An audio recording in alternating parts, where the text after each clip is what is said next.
மாவட்டம் ஜோலார்பேட்டை பகுதியில் தமிழக துணை முதலமைச்சரும் இளைஞர் நலன் மற்றும் விளையாட்டு மேம்பாட்டுத்துறை அமைச்சருமான உதயநிதி ஸ்டாலின் பல்வேறு நலத்திட்ட உதவிகளை வழங்கும் நிகழ்ச்சியில் கலந்து கொண்டார். மேலும் அதன் ஒரு பகுதியாக ஜோலார்பேட்டை ஹோட்டல் தெரு பகுதியில் அமைக்கப்பட்டிருந்த முத்தமிழறிஞர் டாக்டர் கலைஞர் நினைவு நூலகத்தை ரிப்பன் வெட்டி திறந்து வைத்தார்.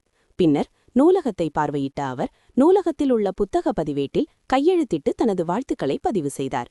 பின்பு தொடர்ந்து பொதுமக்களை சந்தித்து பேசிக் கொண்டிருந்தபோது அங்கிருந்த கட்சி தொண்டரின் குழந்தைக்கு துணை முதலமைச்சர் உதயநிதி ஸ்டாலினிடம் அந்த குழந்தைக்கு பெயர் சூட்டுமாறு கேட்டுக்கொண்டனர். அதனைத் தொடர்ந்து அந்த குழந்தைக்கு பூங்குழலி என்று பெயர் சூட்டினார்.